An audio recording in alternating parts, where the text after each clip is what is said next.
Good afternoon, everyone, and thank you very much for joining us for delivering effective e-bike orientation this afternoon. I'm joined here by Josh Wood, who works for Cycling UK, and we're delivering this webinar as a joint thing between Cycling UK and Cycling Scotland. And without further ado, I'll hand over to Josh. Thanks, Josh. Thank you very much, Nina.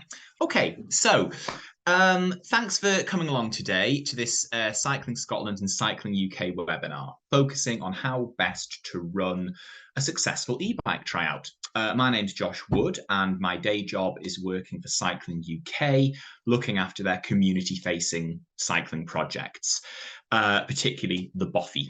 At the Boffy, we promote opportunities for people to try and to loan e-bikes, and have been doing so for about 4 years now. And my other role is actually with Cycling Scotland as one of their tutors. So the purpose of this webinar is to help give you some practical advice about how best to run e-bike tryouts, what works, what to avoid, and how to run a session with an individual versus a group, and so on. It should be noted that the following is what we recommend at Cycling UK and Cycling Scotland. It's up to you and your organisation to decide how best to implement this advice. So, nice and easy thing to start with, what not to do. So, a common approach to e-bike tryouts is just to sit someone on the bike, point out the e-assist element and set them off. Another is to show them the full power setting on that e-assist component, and again just setting them off and going, oh, can you feel how quick it wants to take you? This is very much how not to run an e-bike tryout. The problem here is that you're making assumptions about the person's knowledge and the skills on the bike, and is potentially actually quite risky, particularly if starting people off in that full power mode, where actually the bike can kind of lurch forward when you apply that pressure onto the pedals. If someone's not been on a bike for potentially decades and they're returning back to cycling, that can really be quite unsettling and potentially quite risky. Knowing that a lot of the people that you're going to be working with might not have cycled for a long time really does shape how you go about these sessions. And we'll cover that in a little bit more depth later on. And hopefully we're going to give you some really nice ideas about how to structure your sessions. Who should be delivering these e-bike tryouts? So what we would recommend at Cycling UK and at Cycling Scotland is that the person should either be a CT, that's a cycle trainer, which is the 4-day Cycling Scotland course, or have a ride leader qualification, and again that's a 1-day course as well. All of those courses are available through Cycling Scotland, and information is available on their training website page. The reason for that rationale is that we'll enable the person who's delivering the training to provide a level of national standard knowledge to the session, as well as being able to make suitable decisions about group management. So if you're taking someone out on the road, you want to be able to give them advice about where to position themselves and those kind of drip feedings of information. Again, we'll cover some more of that a little bit later on. Another thing you really need to be aware of are the legalities of e-bikes on UK roads. In a nutshell, these are as follows. You can ride an e-bike in Scotland if you are 14 years old or over. You don't need a licence to ride one, and it doesn't need to be registered, taxed or insured. There is, however, a caveat to that around the maximum speed and the wattage of the motor. So the maximum speed, legal speed for those not needing a license and registered and taxed and insured to apply, would be a maximum speed that e-assist will take you up to of 25 kilometers an hour, which is about 15.5 miles an hour, and having a motor that's no more than 250 watts. A really common question at tryouts is, how fast will it go? And the occasional look of disappointment when you say, well, about 15.5 miles an hour. But explain why within the legal framework. Usually, it's pretty common for people to tell you about their friend who has a bike that will go at 30 miles an hour. Just be ready to have a response to that, which is helpful and factual and about grounding it within that legal framework that we've just discussed. There's a website link here, a gov.uk link that you can have a look at if you want more information on the nitty-gritty of the legalities. If you're offering confidence sessions for people on their own bike, which again is something that we come across, people getting in touch, I've bought an electric bike, I'm not really sure quite how to get the best out of it, how to use it properly, I'm lacking a bit of confidence. Just check that bike, what it's actually capable of, check the manufacturer plate for the wattage, see how fast it can go. Because again, someone might very innocently, unwittingly have bought a bike online perhaps, and actually it doesn't fit within the legal requirements. A word on e-bikes themselves. So the vast majority of the time, the e-bikes that you will be offering tryouts with are the pedal assist variety, where there's a battery and a motor, a traditional gear system, and an assist control. They essentially work by you put pressure on the pedals and the motor kicks in depending on how much assist you're asking for. At the Bothy, we also have a converted bike, which is, as it sounds, it originally was a standard non-electric bike, and you can buy a conversion kit. Usually that looks like a battery, which would strap to your handlebars, and typically that then comes with a new front wheel for your bike, and that's where the motor would sit. That's really useful for us because it's an alternative option for people who perhaps have a cherished bike that they don't want to get rid of and want to keep riding, and this enables them to do that.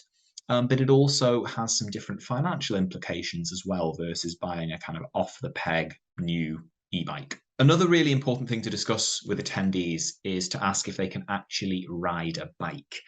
It's not that uncommon for an attendee to think the bike will ride for them, much like a scooter. Where, I don't know if any of you have used a kind of moped type scooter before, but it kind of balances for you. So asking that question is actually really important. That then ties in really nicely to how you promote the sessions. A big barrier for people deciding to try an electric bike is their belief that they'll not be getting any exercise or they don't need to pedal at all. Depending on your target audience for tryouts, promotional material emphasizing the health and exercise benefits of this might really help in breaking down that barrier. I know from my own work, mainly in Inverclyde, that it's a really common belief that people hold, which prevents them from actually having tried an e-bike to that date. And they'll often be, if I'd known that the e-bike was like this, that you're still getting the exercise, that you have to pedal, I'd have tried this ages ago. Think about that in your promotion. The question to ask alongside that, can you actually ride, is when did you last ride? We mentioned this right at the top of this webinar. It enables you to immediately identify someone likely to need that little bit of extra support with getting back on the bike. Tied into that as well is, as the person running the session, you really need to know your bikes well. Something I've learned in the e-bike world is that there really doesn't seem to be very much consistency on the bikes. And even simple things like, how do I turn it on, can actually be surprisingly odd on different models. We have a model that you turn on using a button on the battery, but you turn it off using the big on-off button on the console, on the handlebars. Another model that we have a little lever that you have to press to help get it off its stand. If you don't know your bikes well and inside out, you do run the risk of a little bit of embarrassment while you fumble around trying to find the right lever and the right control. The best way to do this is just ride the bikes plenty yourself. Get to know them, get to know their own quirks, and be the expert in it. When I'm working at the Bothy, that'll be the bike I use to get around if I'm doing work there, because it helps me to become the expert in that bike and in that model. Here's an example for you of a couple of different motor systems that we've discussed. There's the on the left-hand side here, there's a motor that this would be sitting in the front wheel of someone's bike. And there's the one on the right here that's probably the most common type of motor system that you'll come across, is the one that sits in the crank. The way these bikes ride does feel a little bit different. The motor obviously providing the power on the crank motor, the one on the right, the power is kind of coming from underneath you. Whereas on the picture on the left there, the one with the motor in the hub, that almost kind of feels a bit more like you're being pulled along. So it is a slightly different riding experience. And again, worth if you have these bikes in your fleet, getting to know them and getting to know how they feel. What to do when someone turns up for an e-bike tryout. So assuming you haven't spoken to them before, as I mentioned previously, ask them when they last rode a bike. Based on that answer, you know how to go ahead. Perform your bike, clothing, helmet and equipment check. At Cycling UK and Cycling Scotland, helmet use is the choice of the rider, but make sure you follow your own organisation's policies on that. Introduce them to the bike and specifically what makes it electric. Point out the battery, point out the motor, and explain how the two are linked. The motor, the battery, means extra weight to the bike, which is usually only noticeable when moving the bike by hand, pushing it around, trying to get it up a curb, up a step, something like that. And actually, when you're riding it, it's really not that noticeable. Point out the display screen and the features on it. Usually, this is just a case of showing how to tell what assist level you were in and the range of the bike if possible. People are always super curious about the battery life of e-bikes. So discussing the range is really important to give confidence to users. Typical example of this, I was doing some tryouts at a workplace recently. Someone was wanting to commute by bike, probably about 5 miles each way, so 10 miles a day, 50 miles a week. That particular gentleman was expecting to have to charge his bike after every journey. So from home into work back home, charge again. And he was really surprised actually that, well, depending on what sort of terrain he's riding on, he'd probably not have to charge it all week based on that kind of 50 miles idea. So really talking about actually how far battery life has come with e-bikes is very important. And actually how much it costs to charge. It's very, very cheap to charge. Obviously this changes at the moment with all of our electricity prices is going up all the time, but it's still comparatively, particularly versus petrol, particularly versus public transport, still much cheaper option. I also make the point of talking people through the brakes, which is front, which is back, and just keep it simple. Ask them to use both brakes together. Flag that the brakes are disc brakes. Most of the time they will be. I'd be very surprised, particularly if you're buying new electric bikes, if you're buying any that aren't disc brakes, and explain that they might well be more sensitive than the sort of brakes that they're used to. Give them a try out, get them used to that when they first get on the bike, a little bit of pedaling followed by some soft braking. Also encourage that braking in straight lines. And again, don't assume anything. Talk the person through getting on the bike, especially if it's a step through or a bike with this, as you can see in this picture here, a bike with that rear pannier rack where the battery sits above the back wheel, and actually throwing your leg over the back of that. Suddenly you've added, half a foot of extra height of clearance that someone might have to have. That can be really tricky. So talking people through perhaps lowering the bike more towards them if that's how they're getting on and off the bike. Encourage the step-through approach if that's possible. As I say, maybe that they lean the bike towards themselves. But again, a top tip with an e-bike, because of the weight of it, is just making sure they keep that one of the brakes on to keep the bike nice and steady, and a big wide stance once they're on the bike to compensate for that extra weight. To explain the assist, I find it most helpful to actually talk through the fact the bike has gears to start with. Check that the rider understands there are gears. And to begin, set the rider off with no assist or the lowest level of assist. You've already put them in that assist level. Don't ask them to do that. Ride with them and then ask them to change gears to start with and get them to understand the importance of doing this. Once happy, then begin to introduce the assist element. Something for yourselves to do with an electric bike is find a hill, put your electric bike in its highest level of assist, but in gear 1, and try and ride up that hill. Try and pick quite a steep one. You'll still find it really hard work. The purpose of showing the rider the gears to start with is to embed that idea that to maximize the enjoyment, use, battery life, motor life of the e-bike is that you need to use the gears alongside the assist. So embedding that straight from the off is really important. All too often I see people on e-bikes and they live in one gear, just one gear. You hear this from bike shops as well, that e-bikes are coming in for servicing and they've worn just one chainring on the back. The rest are as if they're brand new. So really embedding that very early on, that it's not just about changing assist level. Once we've got our kind of initial setup in that traffic-free area, so that session that I'm talking about to start with is very much your national standard level 1 traffic-free setting. What we like to do certainly the bothies that allow us to do this with Cycling UK in terms of their geographic location, is to head out on a traffic-free route to start with. So at Inverclyde, we're able to do that on one of the NCNs. We take the rider basically on a supported ride along the traffic-free NCN.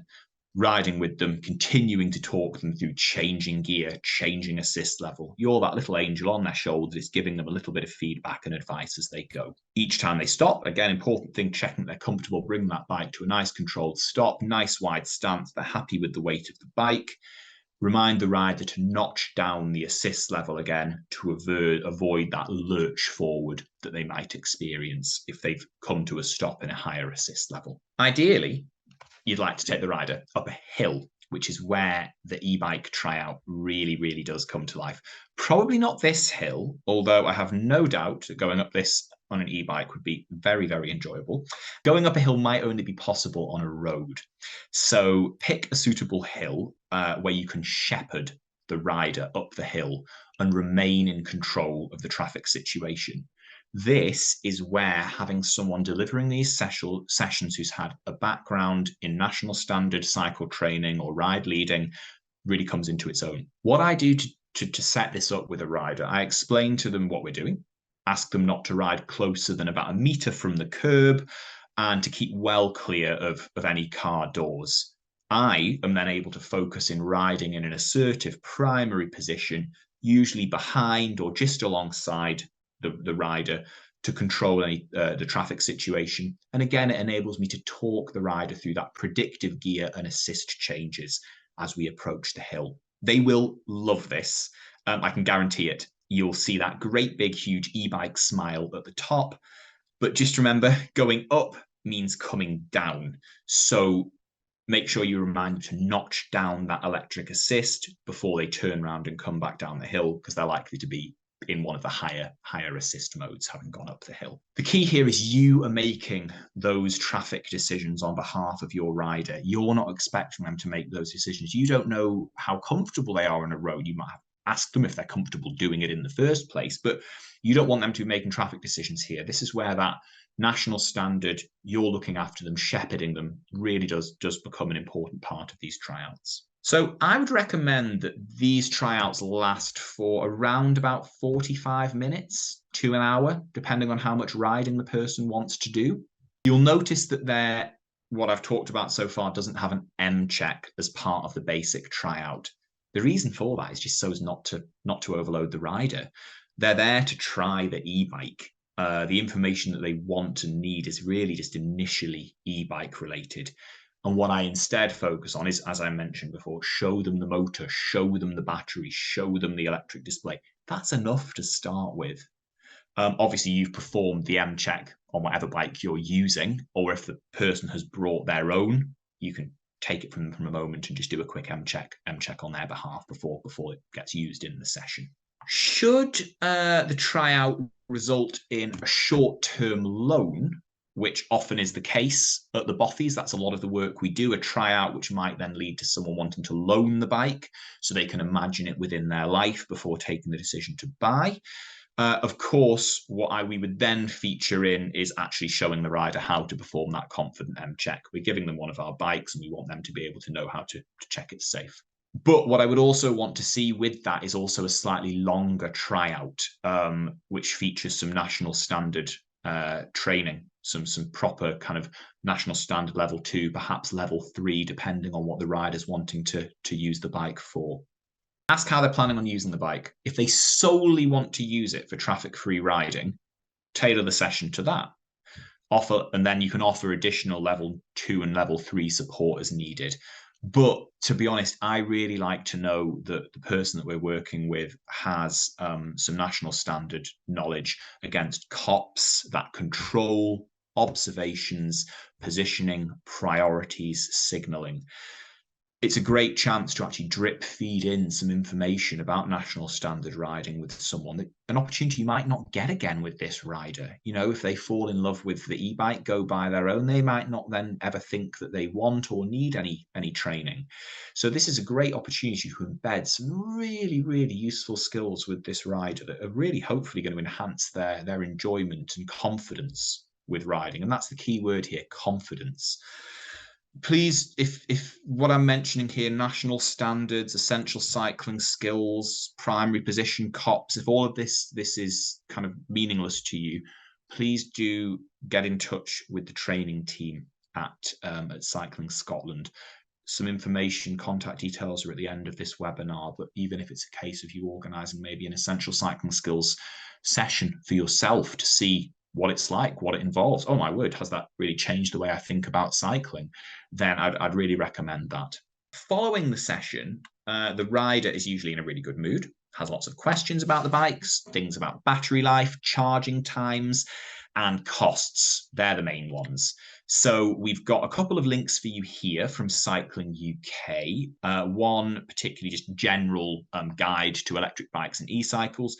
Another link there is a specific guide on batteries, actually. You'd be amazed at how much information there is on batteries, but actually it's a very expensive part of the bike. You want to look after it properly. So there's some really useful information that you can provide people there, or obviously read and absorb yourself so you can pass this information on. Another thing to have I think is very important if we're running these tryouts, to have a good knowledge of is the Cycle to Work scheme, and also the energy savings trust support available for e-bike purchases.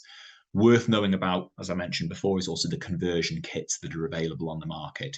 As I said, that might enable that kind of prized and cherished bike to still keep going if someone wants to take that step towards having an electric bike. So I can't emphasize enough the stigma that there really seems to be in people's heads that the e-bike is cheating. Cheating is the word I hear all the time. Oh, I'd like to, but it's cheating, isn't it? Oh, you cheat.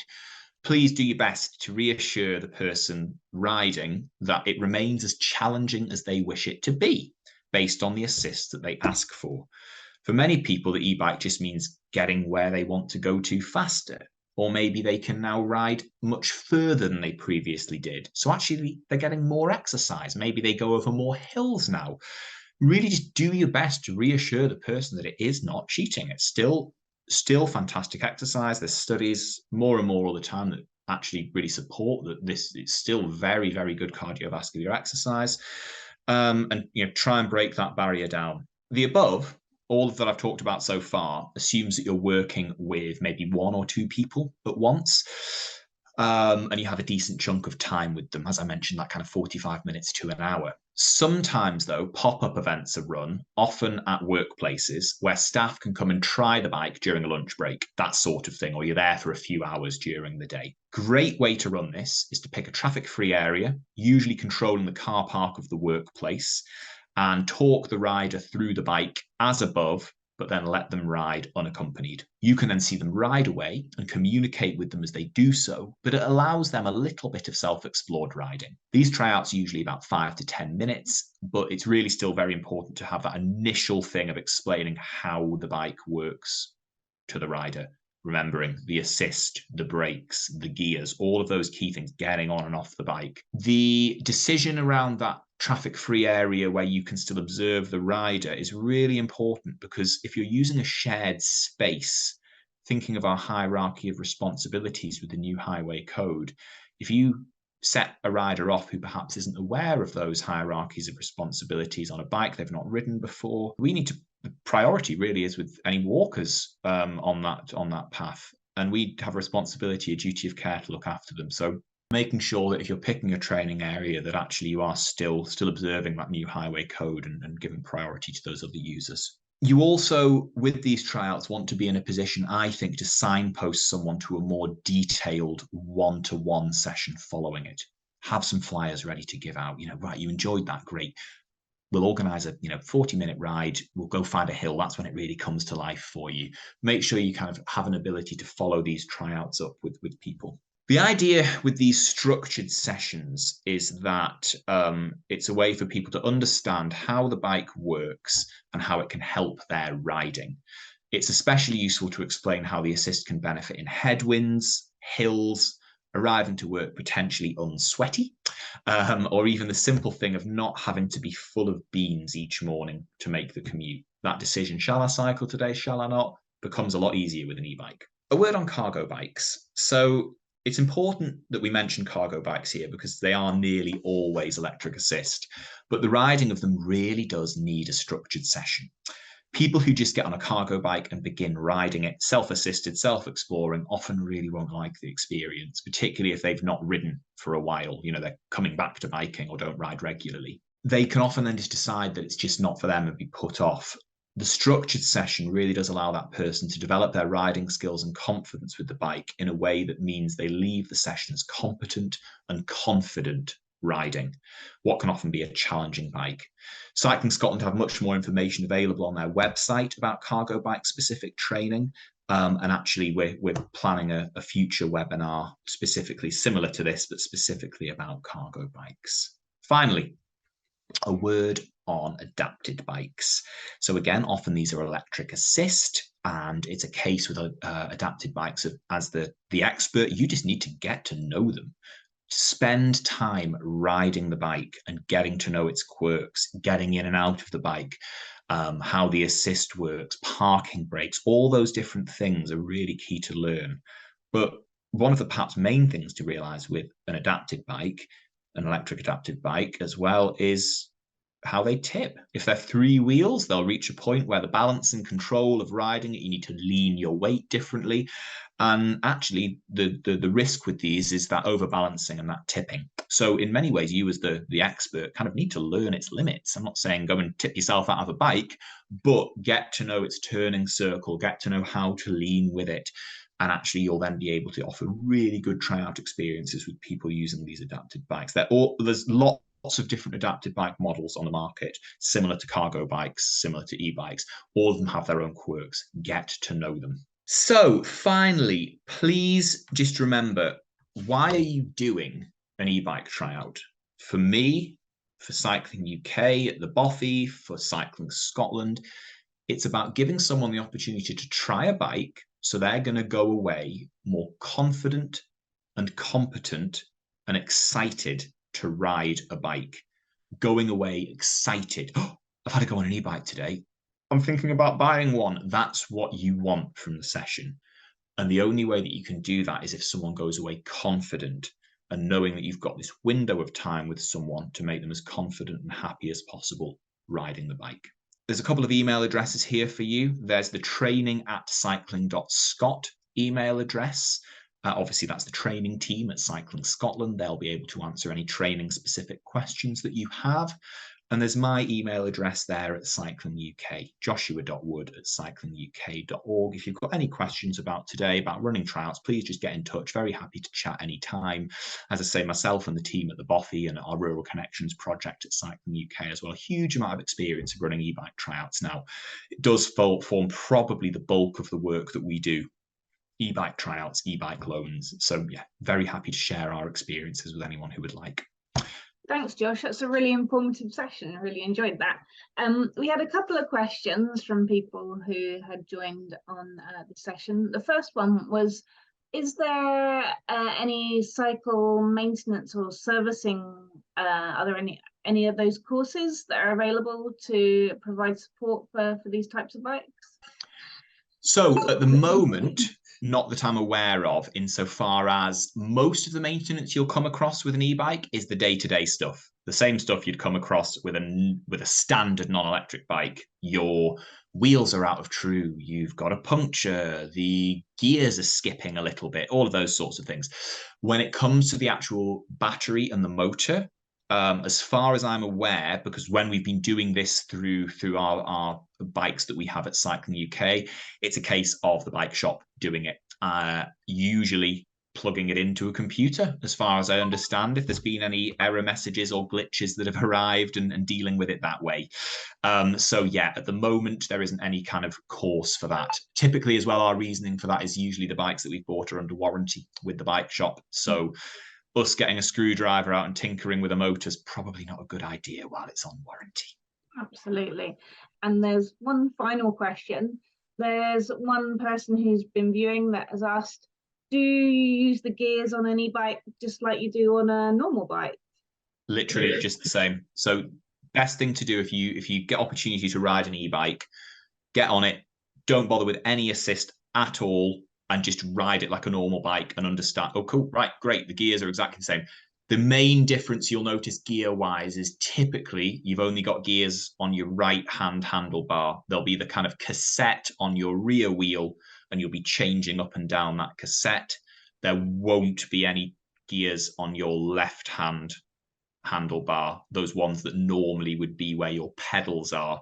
Instead, what you have on that left-hand handlebar, that's where your assist buttons are instead. But yeah, just like a normal bike for the gears. So I want to take this opportunity to say thank you very much to you, Josh, for delivering that really informative and useful session. So thank you everybody for joining, and we hope to see you again soon. Take care. Thank you. Bye.